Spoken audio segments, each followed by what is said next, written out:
A graça do nosso Senhor Jesus Cristo, o amor de Deus e a companhia do Espírito Santo estejam conosco neste momento. Amém. Como estão as coisas no trabalho? Está tudo do jeito que vocês gostariam que fosse? Ou algumas coisas poderiam estar melhor? E a vida em família, o casamento, está tudo do jeito que vocês desejam? E aqueles que estudam, está tudo ok? As coisas estão bem ou poderiam estar melhor? A saúde como está? O convívio em sociedade, a relação com os amigos, está tudo ok? E a vida de comunhão na igreja, como está? Todas essas áreas da vida de vocês estão satisfatórias?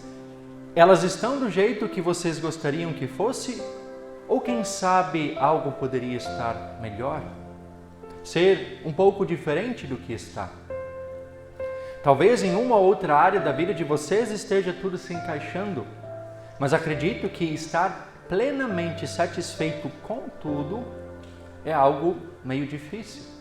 Sempre há aquelas coisas que poderiam ser melhor, que nós gostaríamos que fossem diferentes.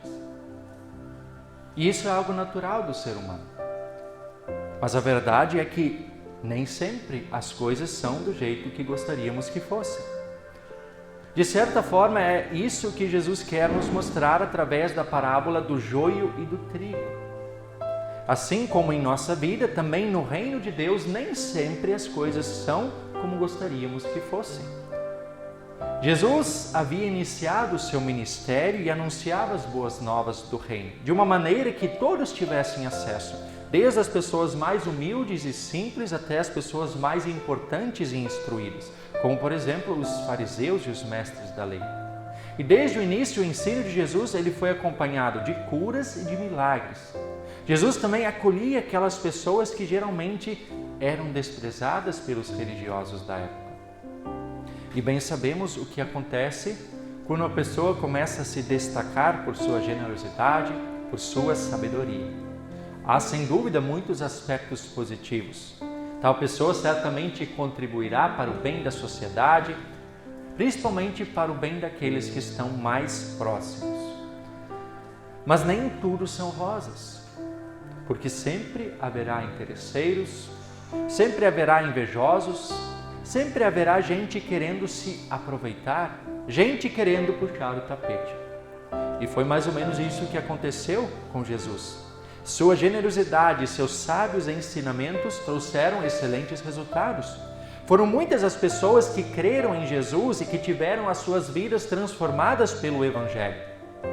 As muitas curas que Jesus realizou não foram apenas físicas, mas houve muitas curas espirituais. No entanto, houve também aspectos negativos. Muitas pessoas passaram a seguir Jesus apenas por interesse. Queriam apenas aproveitar-se de suas curas e de seus milagres. Da mesma forma, surgiram também aqueles que o invejavam. Afinal, quem esse sujeito pensa que é? Ele se diz o Filho de Deus, faz curas, faz milagres, mas ele acolhe pecadores, senta-se à mesa com pecadores. Os fariseus e os mestres da lei, com sua suposta religiosidade, já não eram mais o centro das atenções. Foi diante desse contexto que Jesus começou a falar por meio de parábolas a respeito do reino de Deus. E as parábolas, poderíamos dizer, tinham uma dupla função. Por um lado, as parábolas revelavam e ilustravam de maneira simples e prática as verdades a respeito do reino de Deus. Por outro lado, as parábolas ocultavam, escondiam essas verdades daqueles que recusavam-se a ouvir e dar atenção, ouvidos à mensagem do Evangelho. Em Mateus capítulo 13, versículo 13, Jesus diz: Por isso falo com eles por meio de parábolas, porque vendo não veem e ouvindo não ouvem, nem entendem.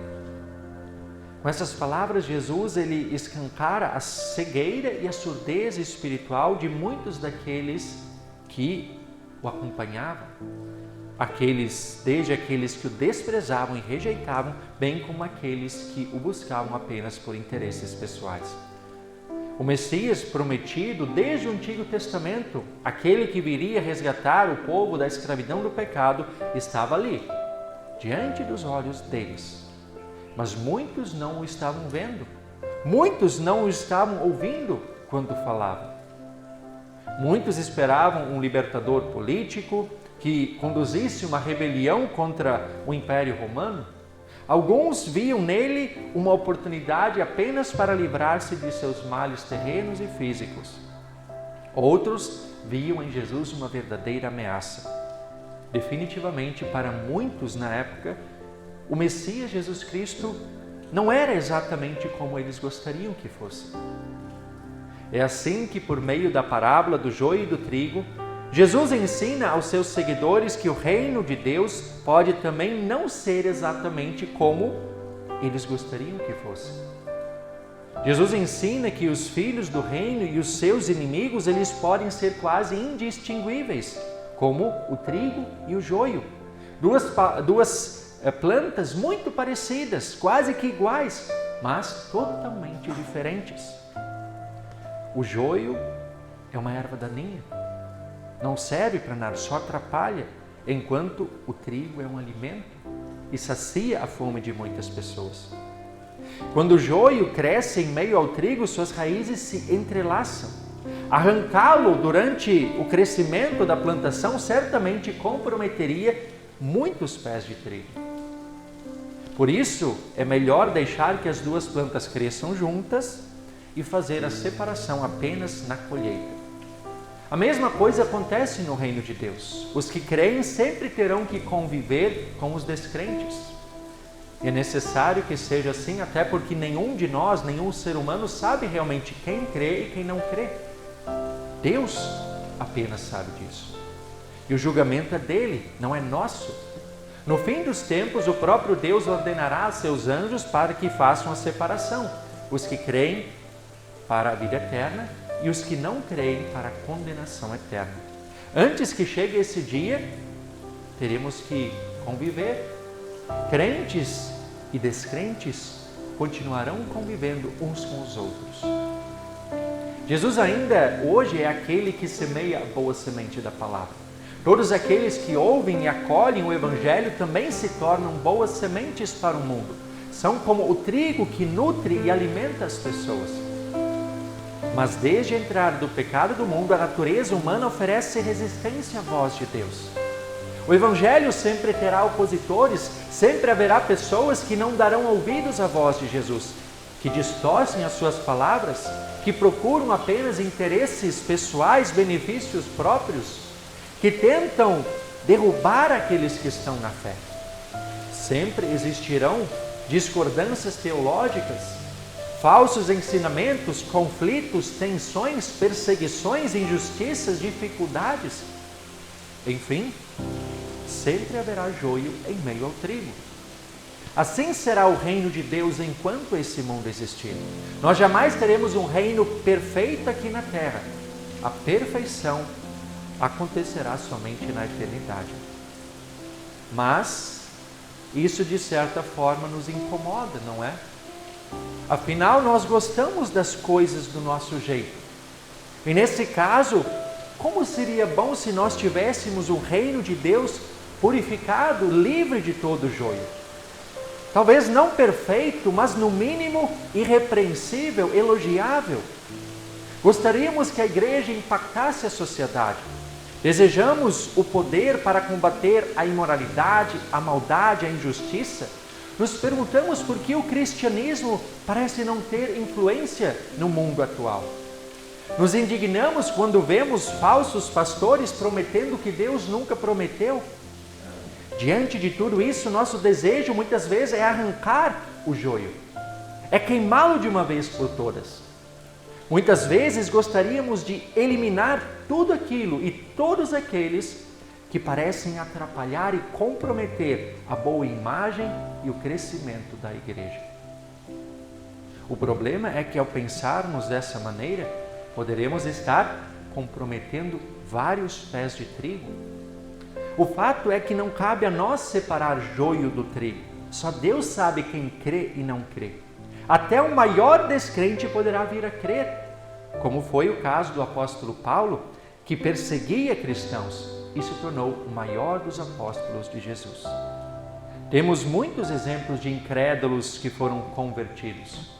Ao contrário de um pé de joio que jamais poderá se transformar em um pé de trigo, as pessoas podem ser transformadas pelo poder da boa semente que é a própria palavra de Cristo. Alguém que hoje é joio poderá vir a ser o melhor pé de trigo. Porém, se anteciparmos a colheita, rejeitando essa pessoa com base em nossos próprios padrões, em nossos critérios que por vezes até podem ser preconceituosos, talvez essa pessoa jamais venha a crer. Antes de pensar em eliminar o joio que julgamos estar atrapalhando a igreja, é necessário que nós analisemos nossa própria vida. Será que sempre somos um pé de trigo produtivo? Ou será que muitas vezes também não somos mais parecidos com um pé de joio? A verdade é que todos nós já fomos joio um dia. Como o apóstolo Paulo bem descreve em Romanos capítulo 13. Não há uma só pessoa que faça o que é certo. Não há ninguém que tenha juízo. Não há ninguém que adore a Deus. Todos se desviaram do caminho certo. Todos se perderam. Não há ninguém que faça o bem. Não há ninguém mesmo. E essa é a verdade. Por natureza, todos éramos joio. E não tínhamos forças nem capacidade para nos transformarmos por nós mesmos em trigo. Nenhum ser humano tem essa capacidade de autotransformação. O único que tem esse poder transformador é o próprio Deus. E foi exatamente o que ele fez. Como também lembra o apóstolo Paulo, agora no capítulo 5 da carta aos Romanos. De fato, quando não tínhamos força espiritual, Cristo morreu pelos maus. No tempo escolhido de Deus, nós éramos inimigos de Deus, mas Ele nos tornou seus amigos por meio da morte de seu Filho. E agora que somos amigos de Deus, é mais certo ainda que seremos salvos pela vida de Cristo. O apóstolo Paulo que o diga. Ele sentiu na pele essa transformação. Alguém que perseguia, matava, aprovava a morte de cristãos, de repente tem sua vida transformada e se torna o maior dos apóstolos de Cristo. E igualmente nós sentimos essa transformação. Como lembra o apóstolo em nosso texto, nós éramos inimigos. Cristo morreu por nós quando ainda éramos maus, inimigos de Deus. E Ele, com a sua morte, nos tornou filhos amados e perdoados, amigos de Deus. Ou seja, éramos joio, uma erva daninha, improdutiva, agora somos trigo produtivo pela graça de Deus.